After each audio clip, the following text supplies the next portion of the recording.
All right, and we're live. Hey, everybody, welcome to the Multiverse Show, episode 159, the greatest show on Mondays. Thank you guys for tuning in. We're going to get things started here. We got a lot of stuff to talk about. Fame's not going to be on tonight because he got in trouble with the wife. Got to spend quality time with a significant other, as we all have to do. And Mike's doing the same kind of thing, actually. All right, so we're going to get things rolling. First off, introductions. We have the Baron of Britain, the Caesar of Cinema, Mr. James Wilson.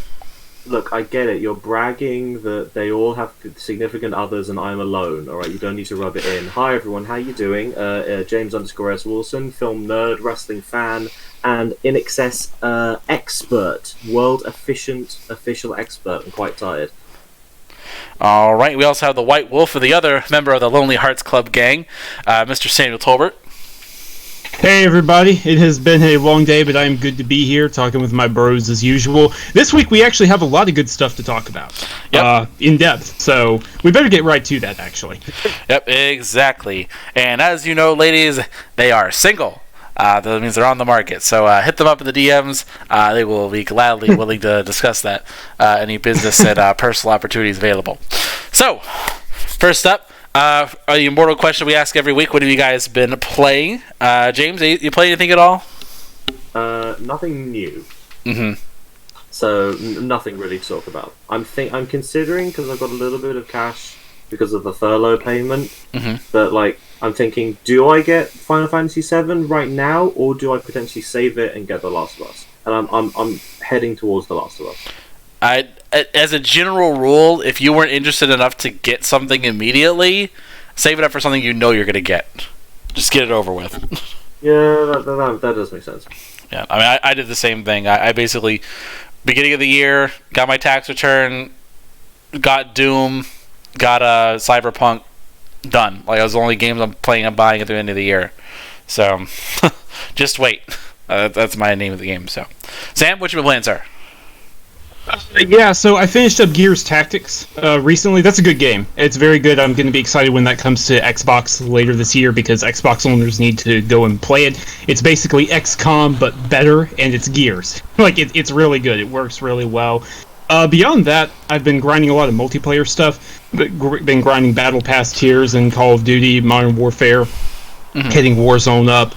Been having mixed success. Had a couple of good matches, a couple of wins, a lot of bad matches. Been making ranks in Gears 5. So that's pretty much it. I've also been mopping up some collectibles in Ori, the first one, because I want to finally embark on Will of the Wisp. I keep putting off because I want to be in the right headspace for that game. Yeah, you guys know what I'm talking about, where sometimes there's like a game where you can't play it for a chunk here or there. It's like, no, I need to immerse myself in this game and shut the world out for a couple of days. So I've been trying to maneuver it into that position. Yeah, so to speak. That was me with God of War. I couldn't play God of War for like 1 or 2 hours. It needed to be like 10 at least.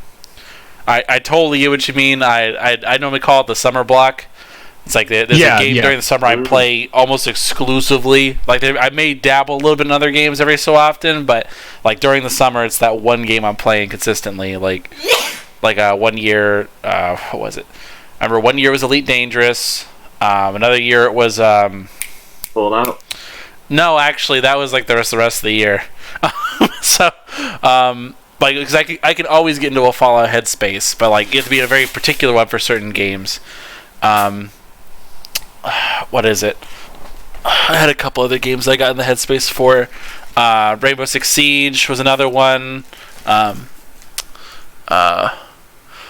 Dead Redemption 2. I never really got into that kind of headspace.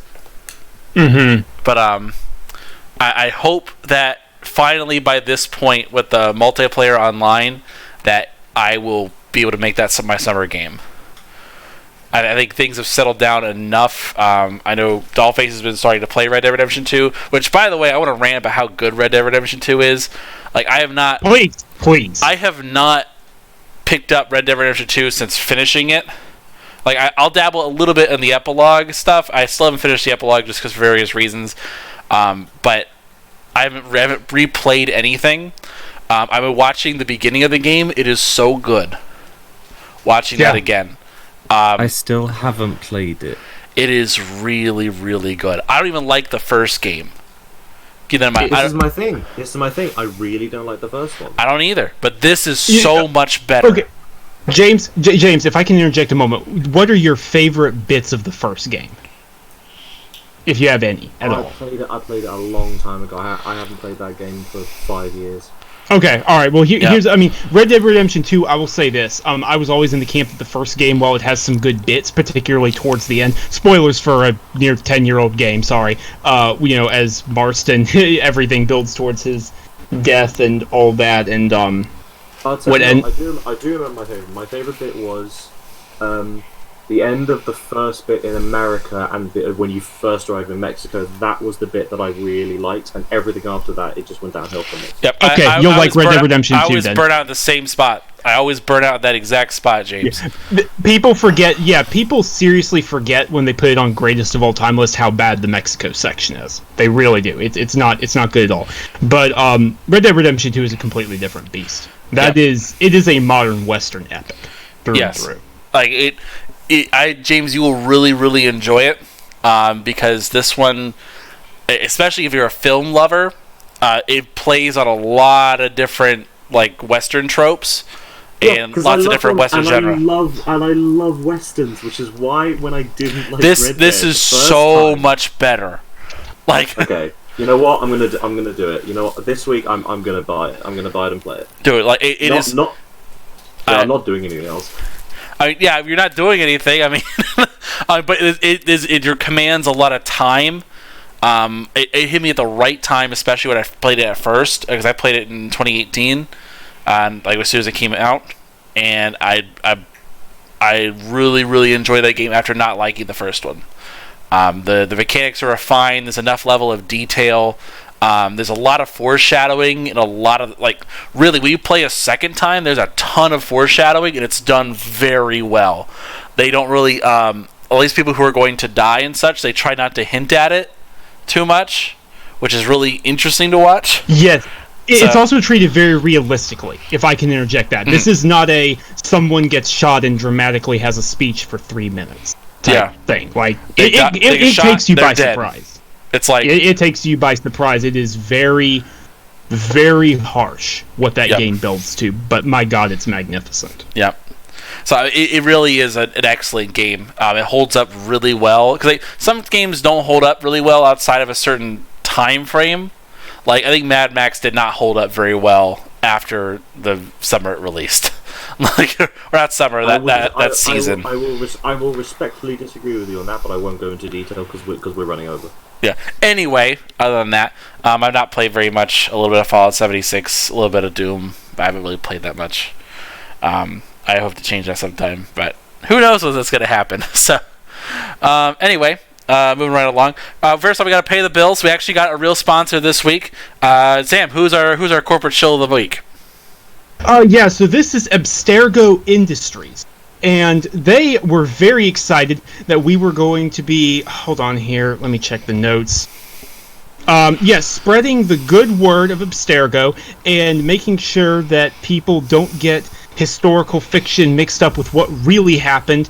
And they want to be very clear, they are a family-friendly company. They do not condone the assassination of public figures who are working for the betterment of mankind. They are working to improve conditions and to throw off superstitions. It says here, I'm also supposed to say, may the Father of Understanding guide us. There we go. So Abstergo Industries. All right. Is this the video game division of Abstergo or the R&D stuff?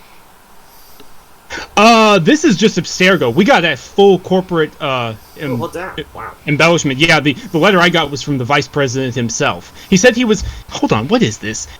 Particularly enthused at how well we are appealing to audiences that are easily swayed. I'm pretty sure that's a very good compliment. If anyone wants to submit any complaints about that, I would advise against it.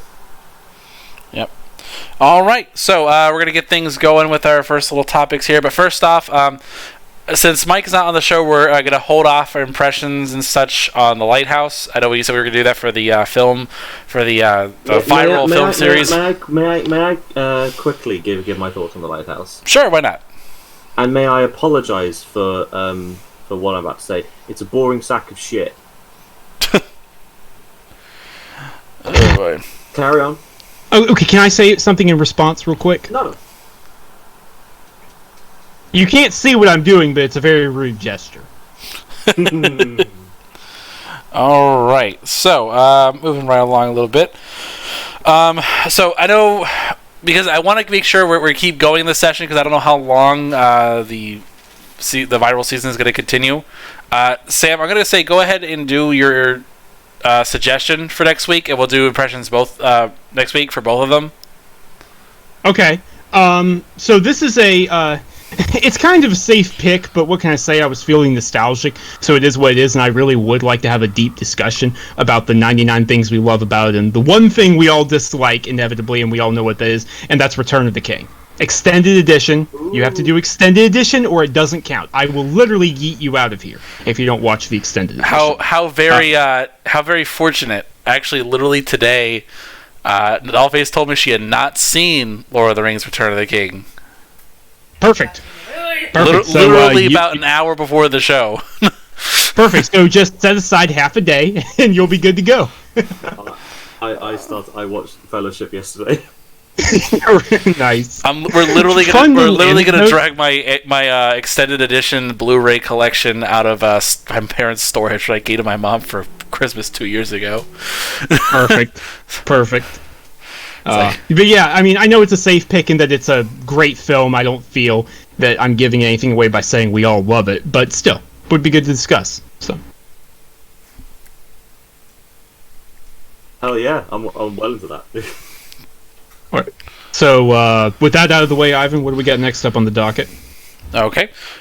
So first things first, let's talk about the current continuing updating story that is always getting more interesting every single week we discuss it. The Last of Us 2. So quick little blurpit news. As we discussed next, I think this is coming out on June 19th this year. You're really close to the original Last of Us coming out. Almost like I predicted 4 years ago. Very, very, very, very, very, very close. Actually, it's one day after my birthday, too, which is pretty cool. Nice plug. Yes, it is. Anyway. All I'm saying is I have an Amazon wish list if you want to do anything. Yeah. All right, so that's going to be coming out. So we've had this story. I didn't really get to talk too much about it last week for various reasons. The story that kind of evolved first off was that there was a massive leak of about Last of Us 2. They actually, not just like any old, like, oh, this is a Reddit post leak. No. They were posting whole gameplay sections of the game itself. They were showing major plot points with the video proving it, which is arguably the biggest leak of all time. I would say, at least in terms of a video game. Like they basically, with the exception of like the Sony leak in 2014, where they leaked. Yeah, I mean, in terms of, how do I put this? In terms of like a piece of media, I would say it is the biggest. Yeah, with the exception of the actual full movie leaking to the public. With that exception, which also was Sony as well. I think it was Annie, when they did the Annie with Jamie Foxx and what's her name. I know that whole not Catherine Diaz, Cameron Diaz. Yeah, like that whole movie leaked due to the 2014 thing, but that's a did it? Yeah, the whole movie came out. I didn't even care about that. And nobody even saw it. So, no, we're talking about the new Annie update that came out back in 2014. Yeah, no, it leaked early, like the whole movie. I remember because I was in college when it was happening. I was like, what? That's crazy. Anyway, so what happened going forward? This was a huge leak in the genre here. A lot of people were pointing fingers about who did what. There was this rumor that was going around, and I mean, really, it was just a rumor, but like, it made like sense, I guess, as far as rumors go. There was a rumor that was going around that this was a Naughty Dog employee who had leaked the game over a pay dispute of some sort. There was a long post about how supposedly Naughty Dog wasn't paying people for this time frame, and that because the game got delayed so many times, that the delay had pushed back their bonuses that they get after the game releases. I mean, that's a pretty specific one, and that is a true thing. It is not that one is not really considered to be true necessarily. And feel free to please jump in and correct me on anything, because I read over a lot of different stuff in terms of this. I know, I don't know anything, but what I'm led to believe now is that it wasn't a single person. Yeah. It was more of a hacking target. Yeah. See, it was a hacking thing, and some people have gotten some reports that basically what the hackers did is they just simply didn't disclose previous security vulnerabilities that they'd identified in Naughty Dog's systems, and they accessed older servers. Like, for example, these same hackers were able to access some information on the original Last of Us by accessing the Uncharted 3 server. The difference is it wasn't anything of import. This time it happened to be, some of the most, evidently, some big stuff, some pivotal stuff in the game. Yeah. That was the difference. And so the vulnerability has been identified. Supposedly, Sony has figured out who the people are and is in the process of pressing charges. Not sure about that. Point is, it wasn't an employee. Yep. So, and that is one thing. And two, there was something I wanted to mention last week, I just didn't really get around to it. Was that the only weird thing about this is, at least that particular rumor that was circulating, was that with Sony, I mean, they, at least in Naughty Dog, they had promised that people were going to be getting pay all the way through April 30th. I don't know if they've extended it now, going into May, but we know they did it all the way through April, so it didn't make a lot of sense in terms of it being a COVID-related issue. Right. That was sort of the issue, was we knew for a fact that at least through that day, as of a few days ago, they were paying everybody. I think that one was being misread a little bit in terms of the people who were trying to fight against that specifically. I don't think it was the main point of it, because I was reading it more as some people were planning to use that money to recuperate from the loss of COVID and all the extra expenses and such. But, I mean, that's what some people were saying, but it was more that, because they don't get that money until 6 months after the game actually launches, so they see how well it does for those bonuses. And for them, those are major life events that come through. And so putting those on hold indefinitely was a problem.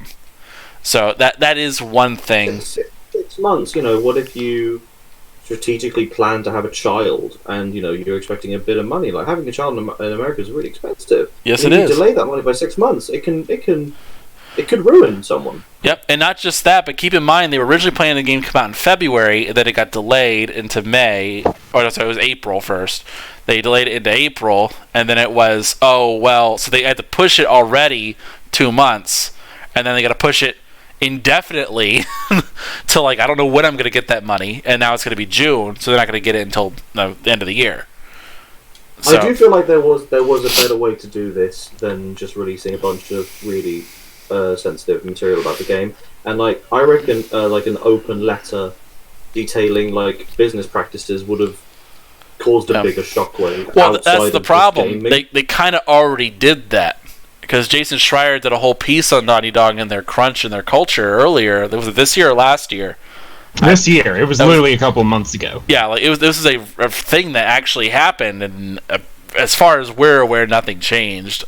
But I mean, no one's said anything about it per se. But that's just how it is. But I mean, this is one of those things, and that is one thing, at least with Naughty Dog in particular. This is why I think it had so much legs in this particular rumor, because they had been in the news about it and constantly delaying things, and then the whole crunch argument. And it was a natural segue. It was a natural segue for a lot of people to connect. And the massive turnover of people over the last few years, they were talking over 70% of their staff had moved.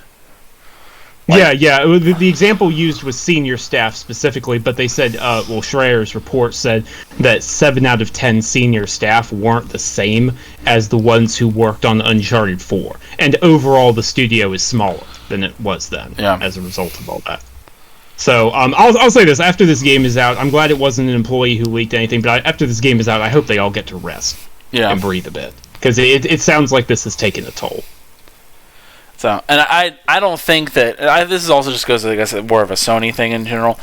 I don't think they really wanted Last of Us to be announced immediately back in 2016, because that put so much pressure and there's so much stuff they had to do and deal with all of a sudden. The more I think about it, the more I think that that's really what they didn't want to deal with that. And having all eyes on them again, it just doesn't help anything. But and looking back on it, why did they announce it? I can tell you why. Because I was there. The reason why they announced it back in 2016 was because they didn't have anything immediately. And they wanted to line up the show and say, hey, here's everything we got coming out for you. Remember, that was the same year that Uncharted 4 did release that year, but that was the same year they announced Uncharted Lost Legacy at that same event. Yep. At the same event, they announced God of War that year, they announced Days Gone that year, they announced Spider-Man that year. They basically announced the entire lineup except for Ghost of Tsushima, which was announced the next year. Yep. They announced everything, and I know we interpreted it over at Tick. We thought that it was not necessarily a desperation move per se, but it was more of a look. We're gonna show you the whole roadmap. Here's everything we got. Be patient. That's how we interpreted it. Okay. So, I mean that's my little portion at least. Anyway, other than that, so now we're at this point. Now we're just kind of waiting for the game to come out. Like I said, I'm glad it's not an employee and someone's not ruining their career over this.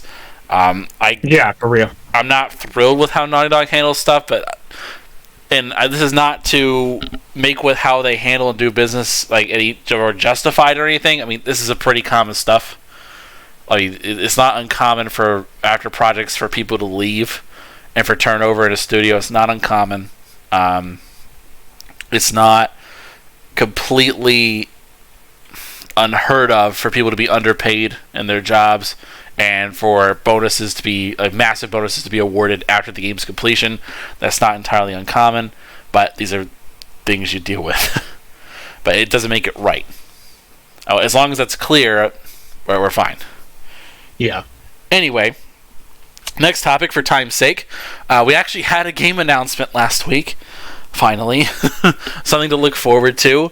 Possibly a Game of the Year contender because honestly there haven't been that many games right now. So, Assassin's Creed Valhalla has been announced. Now, Sam, I know you were extremely excited about this title, so take it away for us real quick. Yeah, so really quick, because I know we're pressed for time, this game was actually announced with a live stream that was announced that morning. It was last Wednesday, so it was the 29th of April, where the game was just announced, and they showed it off through Boss Logic, who is a very talented artist, drawing the key art for the game over 8 hours. That was really cool. I really liked the way that was done. I know some people thought it was too long, but you didn't have to leave it on the entire time. You were able to just check in from minute to minute, come back in a couple of hours and check it out then. So I appreciate that. More artistic, fancy reveals like that, please. Less big trailer countdown with, standard music on a Twitch live stream or whatever. Yeah. Assassin's Creed Valhalla, it's being directed by Ismail, the same guy who directed Assassin's Creed 4 Black Flag and Assassin's Creed Origins. Mm-hmm. It's the same guy. It's being developed primarily by Ubisoft Montreal, but they have support from 14 other studios because, good God. That's just how Ubisoft rolls. They're the only ones that can do that. And it is, as the name would suggest, set in the Dark Ages of the Vikings invading the Saxon lands. And, if you've seen the show Vikings or The Last Kingdom on Netflix, then it's that time frame. King Alfred is trying to unite the men of England against them. You play as a Viking named Eivor, male or female, you can choose whichever one, who at some point in the game is going to interact with assassins and see certain things happen, but you also have your own goals in terms of growing the village. And this village in England that your community has settled in has actually been compared to the Normandy in the Mass Effect series, where it's going to change and the people there are going to change over time depending on your decisions in the game. You can even oversee people getting married. You can have basically can't even talk, Viking rap battles, so to speak, which are basically flitting, which was a contest where Vikings would try to come up with poetic insults against each other. The combat is supposedly a lot more brutal and grim and visceral compared to the other games. Like, it's not supposed to feel fancy. You're a Viking. Pick up weapon, pick up 2 weapon, hack, slash, maim, kill. And this game ever have visceral combat? Wow. Yeah, I know, it's the word, but still. Mm-hmm. Yeah, I know. It's an overused word, but I think it actually might apply here. It is kind of the difference. And yeah, that's basically what they shared so far. There's a cinematic trailer out there. They're going to be showing off gameplay, and this kind of segues into our next topic, at an Xbox Series X event in a couple of days, on the 7th, to be precise, where Xbox will be showing a bunch of third-party Series X games. Mm-hmm. I'm massively into this. I love the Assassin's Creed series. Mm-hmm. Big fan. It was the first game I got on my Xbox 360. It's basically the reason that I got it, so I have a big issue with that game. It was the first game I reviewed ever in video games. So like, I've had a bunch of weird milestones with the Assassin's Creed series, and now we got Vikings and like old England, which is one of my favourite periods in history. Heck so yeah! I am marking out for this, so I'm well in. I'm definitely in on this setting too. Like, dude, like, come on, the Nordic struggles and the Dark Ages, like, I'm so in on that time frame. And Ivan, I know you said something, but I want to say one other thing really quickly, if that's okay. Sure. Where the director actually said that he's well aware that some fans of Assassin's Creed thinks the games have gotten too bloated and too RPG-ish, so to speak, and away from what they were originally about. And he said, I can't spoil anything that's in this game.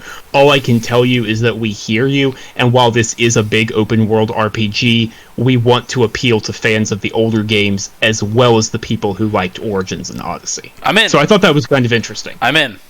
That's it. Like, that's all I wanted to know, because that has been, like, while I think this game looks really cool, I do not care, because as an Assassin's Creed title, I have wanted them to fix this for so long, because, and I've gotten so tired of the new Assassin's Creed stuff, basically everything after 3, well, to the back, yeah, pretty much 3, because there's, the overarching story is basically gone. I know they're trying to do something, it's not interesting, I don't care. Oh, yeah, it hasn't been anything since 3.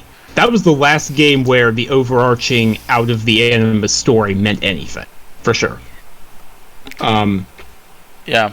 So yeah, I mean, I'm definitely in wait and see mode. It's certainly easy to say that it's going to mean something and you're tying it back in well while still being an RPG, but at the same time, I'm certainly willing to give him the benefit of the doubt because I love this setting so much. Yeah. So, it's so frustrating because I just wanted them to do something with the story, like just anything. Sure. And I know, like, Origins, they were like leading up to the new lady. I don't know what her name is because they don't give her any time. Like, yeah, they don't give her any time to do anything with. They're like, oh yeah, just venture outside of your cave and look at some collectibles. It's like, this is dumb. Like, I really wanted them to do. This is what I wanted them to do for years. I wanted Assassin's Creed, like a 1, 2, all the Ezio stuff, Assassin's Creed 3, and then the 4th Assassin's Creed game would be you're playing as Desmond the whole time. And you're playing in the modern day with Assassin's Creed skills, and that's it. I understand that's basically Watch Dogs. I get that. They never could have done it. Yeah. It couldn't have been done at that time. Sure. But I mean, that's what I wanted them to do, because it felt like they were building up to that moment, and like all the people he was playing as were giving him skills and abilities he was going to use. And they even had segments in Assassin's Creed 3 where you were playing as Desmond fighting people. And so, yeah, it definitely it felt back then like they were building to something more important. But to quote Kylo Ren, let the past die. Kill it if you have to. That clearly didn't happen, and we've gotten off the rails. But let's see if they can get back on the rails. Sure. Let's see. Like I said, because this setting is so cool, and I want a Nordic RPG, even if it is an Assassin's Creed game anyways. And the fact that if you watch the CGI trailer, it's like, oh yeah, there's actually hidden blades again. Like, they actually... Because Odyssey... here's the thing. At least Origins can pretend to be an Assassin's Creed game. Odyssey is a Greek power fantasy RPG with the Assassin's Creed logo slapped on it. And that's what I was afraid of with this one. It was like, okay, I don't really feel any of that at all. I don't feel any connection to Assassin's Creed, period. But like, if they have an overall plan to get everything back on board in terms of the overarching game, I'm in. I want the series to make sense. But I don't want it to be... I really hope that everything that's happened so far is leading up to something actually worthwhile. Because I don't want to be like, okay, yeah... like when I'm telling my kids, like, yeah, Assassin's Creed, it was this epic series, but all you do is you play 1 through 3, skip all these 5 games, and then play this one. I'm not expecting... I'll end by saying this, and James or Ivan, if either of you have more to chime in on, I'll end by saying this. I'm going into it for the setting and the story and the fact that it's a Viking RPG. I don't expect this game to suddenly fix the overarching story problems that the other several have had. If they can attempt to make me care about the outside the enemy story, I'll call it a win at this point. That's where I'm at. I don't know if either of you have anything else you'd like to say about it. But, like, I'm hyped. I'm hyped personally, because I love what I've seen of it so far. And I want to see gameplay. Mm-hmm. Yeah, I'm into it. Yep. So yeah, that's kind of my little thing. Actually, we got another very interesting story that's getting juicier by the minute to me. James, we're gonna let you take the lead. This is movie news, like real movie news. Oh, yeah. But before we get into the main one, I want to do our side little topics that we had real quick, because we had another little piece of news that came out as well. Yes, happy Star Wars Day, everyone. May the 4th be with you, and such, which is, you know what, it started off fun, and now it just feels like this is the most commercially corporate holiday, and I sort of hate it. But we got a new Star Wars film announced, yay! Yeah! And then directed by Taika Waititi, which I'm down. Is so cool! I'm down for that. You guys remember on this show, like, years ago, when I said, hey, the next Thor is going to be amazing because it's written by this guy Taika Waititi, and all of you went, who the hell is that? That's a weird name. Mm-hmm. It was the best day. And now, so for those of you who don't know, Taika Waititi, he is the creator, he's the director and writer of Thor, not Thor the Dark World, the good one, Thor Ragnarok. He's the very big creative force behind Flight of the Conchords. He's also the creator of What We Do in the Shadows, film and television show. He is a brilliant New Zealand comic writer. He's also in The Mandalorian. I think he plays IG-88. And now he's working on a new Star Wars film with co-writer, I'm going to get her name right, Christy Wilson Cairns, who is the writer of 1917 and the next Edgar Wright film, Last Night in Soho. So this is a person that can do the prestige thing, but also can do something a bit weirder and off the beat with Edgar Wright. So we don't really know anything about this film. We know that it exists and it's coming out, but that's it. I'm very excited for this. That is basically all the news that we have about Star Wars. All right. Oh, and I had one other little piece of news just because it was a random little tidbit. So we actually have a little thing here. So Sony has actually come up with a name for these Spider-Man films. I know this. I will say, I love it. It's so bad. It sounds like an STD. I'm sorry. Sony actually has a name for the Marvel Cinematic Universe movies that feature Spider-Man. Sam, do you know what this is? Unfortunately, but go ahead. Okay. Yeah.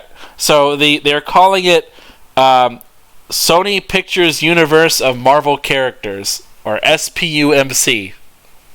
Oh, that's awful. Bump. Spunk. Just, it sounds so dumb. How many business people in suits and meetings in boardrooms did they have to come up with that when they already had Spider-Verse? Yep. Literally was written out for you in the title of your own movie. the Oscar-winning film. Yeah, just oh my god.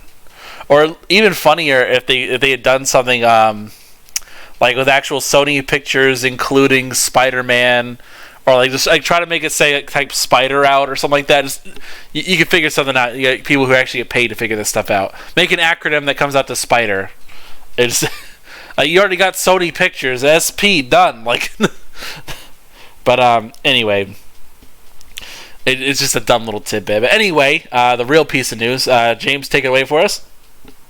Hell yeah. So, this is crazy, and I reckon most of you will know a little bit about what's going on. But this is changing daily. What's happening? So, I have to take you back to April 10th, nearly a month ago. Trolls World Tour was scheduled to come out a little bit after that to coincide with a bit just after a little way into the Easter holidays, and to capitalize on the family market with a perfectly harmless film that was going to come and go with no big fanfare, and then everything went crazy.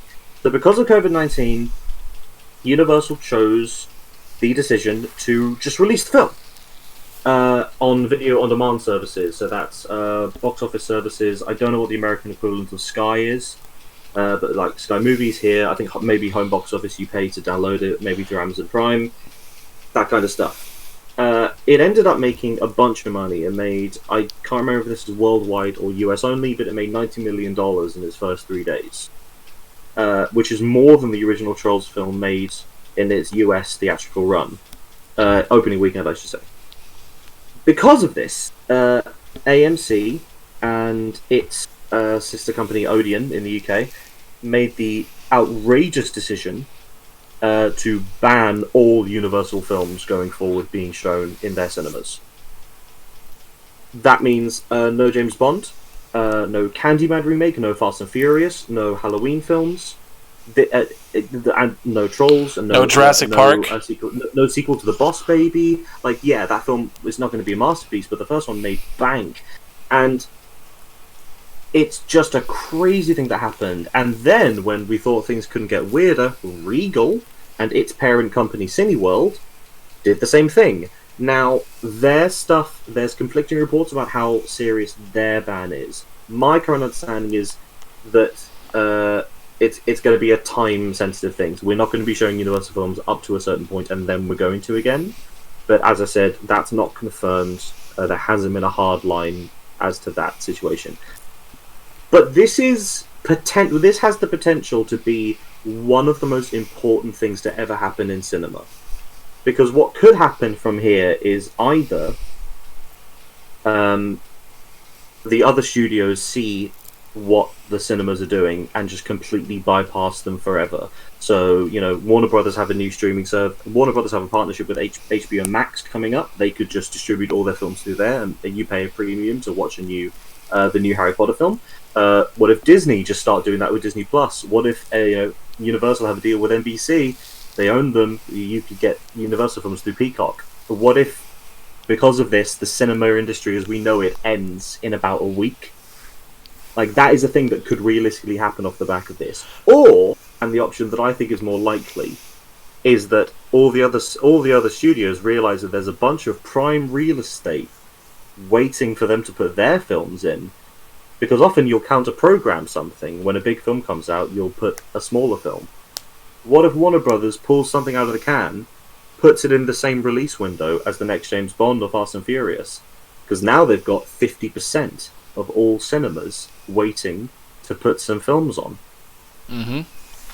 So that's where we sit right now. We sit on a knife edge, and we're waiting to see who blinks next. Now, I will say the one part I want to add to that is that the one thing they didn't like come out and announce a ban immediately. It wasn't until the Universal made like a statement about it, say they're going to at least look into about releasing movies side by side, like in the theater and then on demand at the same time. It's not like they just decided like, oh, from now on we're just going to release in this situation. I can't imagine the movie theaters would be mad strictly because, oh yeah, movie theaters are closed. People want to still release movies. I can't imagine that be the reason why they don't want to continue. But instead, I think it was more that when they announced, hey, this wasn't a bad idea. Maybe we'll keep doing this. I think that was the major point that people started flipping out. Yeah, So. It's a very, very weird situation. And, you know, me, I still work in a cinema, so this affects me personally. And, you know, I love watching films in the cinema. It's the best way to watch films because that's the room that they're designed for watching. You know, some people read plays, like they'll read Shakespeare in a school, and then they won't like it. One, because they're sort of forced to read it, but also because, like, it's not designed to be read, it's designed to be heard and spoken. That's why it doesn't work. So some films don't work at home. Yeah. It's a whole thing. It's a whole thing. Yeah, I mean, it's a major thing, and especially, too, like, imagine if you're in one of these theaters. Imagine you're in one of these theaters, especially, like, where your parent company is just being dumb. And, like, you just pay to, like, do, like, big remodels during this downtime, or, like, doing repairs and stuff, and then you just come back, and now it's like, well, no Jurassic World. No. Like, can't make any big money on that. And that's just a bad situation to be in. And I think we talked about this at least a month ago now, that these were changes that were going to happen regardless, but this particular scenario is escalating them and increasing the time frame. Like, I mean, I don't know what's going to happen to movie theaters going forward. I really don't. I am seeing a lot of people on Twitter, but, you know, I am in a bit of a bubble of film Twitter. People desperate to go back to the cinema. Yeah. And I reckon that there will be a small increase when lockdown ends, whenever that is. Mm-hmm. But who knows now? I think a lot of places are going to have a big bump initially, just because it's been so long. But yeah, I don't know how it's going to be like in the long run, though. I mean, that's always the big question. But yeah, this is a major problem, and on one hand, I don't think that it's going to be as big of an issue immediately, but in the long run, I think what you were saying was spot on, though, that if it does turn into studios versus theaters, I mean, personally, what I think is going to happen... The studios are going to win. Oh, like, they have the content. Hands down. Yeah, studios are going to win. Like, that's just going to happen. But the question is, are the theaters going to hold with their guns here? Are the theaters going to be like, oh, yeah, well, we're not going to show the next Marvel movie. We're not going to show the next, I don't know, what's another big franchise they got going on right now? Like, honestly, like, if you know, the two biggest cinema chains in the UK aren't going to be showing their next James Bond film, that's crazy. Yeah, I especially, too, I think a lot of people, too, you're going to be put in a position where if Disney comes out and says, yeah, we're going to be releasing our stuff on Disney Plus or Disney Plus Prime or whatever they want to call it, like just to buy and watch the latest movie on their streaming platform, you can watch it there, or you can or you can go to the theater, and no one's going to say no. No one's going to say no more Disney movies. No one's going to do that. And it just... Go ahead, sorry. The one move that I think should happen but won't happen, I think if somebody at Netflix was very smart, they would right now be calling up Odeon, AMC, Regal, and Cineworld to be like, this is the time that you need content, and we've got lots of it, and our stuff's getting nominated for awards, and you need us. Yep. I'm just saying, like, if that's the thing that I think could turn the tide. It won't happen, but it should. Yeah, because also that would look really bad. I'm going to say it right now, that would look really bad for that particular thing. Oh yeah, streaming's the future. Except the streamer, the largest streaming platform, is now offering, hey, come to, we're going to theaters now. Like, it wouldn't look good for their particular cause, but yeah. I get what you mean. Like, that would be a really smart move on their end. So. Well, you know, if Netflix, you know, twice a year said we're going to release 2 films into cinemas, we're going to release, let's say last year it was The Irishman and I can't think of another big Netflix film that came out. Was it El Camino? If Netflix released The Irishman in cinemas, nobody would have batted an eye. Mm-hmm. Absolutely nobody. Right? Yeah. That's what I think they should be doing. I've said this for a while. I think Netflix should be buying up theatres, and they should be showing select films every week. Makes sense. Yeah, I can totally see that. It would make sense. Because that get around the situation of people going, oh, but it's not cinema because not in a cinema, and if it runs in a cinema that they own, then it counts, right? Yeah. I don't know. I think you're onto something personally, but yeah. All right. Anything else you guys want to talk about before we head out? The big message of this basically is me saying, please go out and support films. Because if things don't. It's tough, right? Because it's tough just because theaters might, open back up in my area really soon. I don't feel quite comfortable going to them yet, and it also is a matter of what is there for me to see. But I don't know. Like, it's tough. I hear you, James. I hear you. Yep. I mean, I don't know what else to say, honestly. Yeah. All right. Anything else you guys want to talk about before we leave? Anything you are hoping to see at the Thursday show? I know I mentioned it briefly with Assassin's Creed Valhalla obviously getting its gameplay there, but, the wording of the tweet implies it's not going to be the only one. So any third-party games you're hoping to see announced or see there? I want to see a new Xbox-only fighting game where Conker is the best character. You know what I would get a kick out of?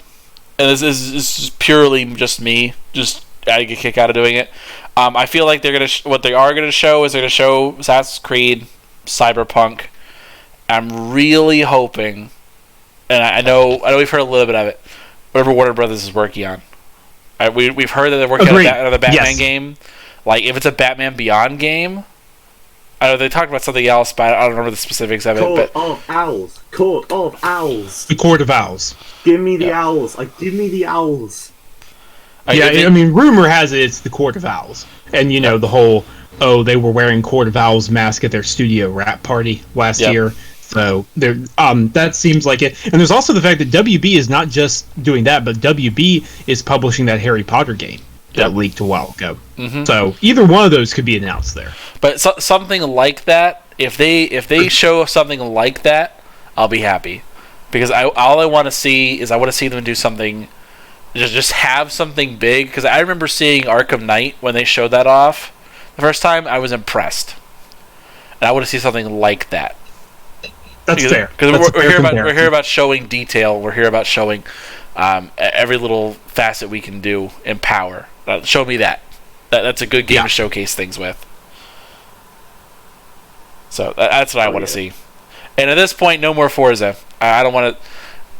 Forza can. This is a primarily third-party event. I want to say that very clearly. No more Forza-esque games to show off Power because you can only do so much. I was going to say this is a third-party event, so it wasn't likely anyways. But I'll just go ahead and put this on record: you're not likely to see a Forza game this year. But Ivan, what are they going to put on the stage if not a car? Keanu Reeves. Again, Batmobile. The Lego car. Okay, the Lego car in 2019. That was cool. That was cool. I'll give that. But my thing, I just want to see them do something like I don't want to see diminishing returns because we're at this point with car games. You can't do much more. I'm sorry. I can't see the difference at a certain point. I just can't. That's fair. I want that Skyrim mod where every texture in the game is Nicolas Cage, but I want it on the Batmobile, and I want with Keanu Reeves' face. That's what I want. Ooh, better idea.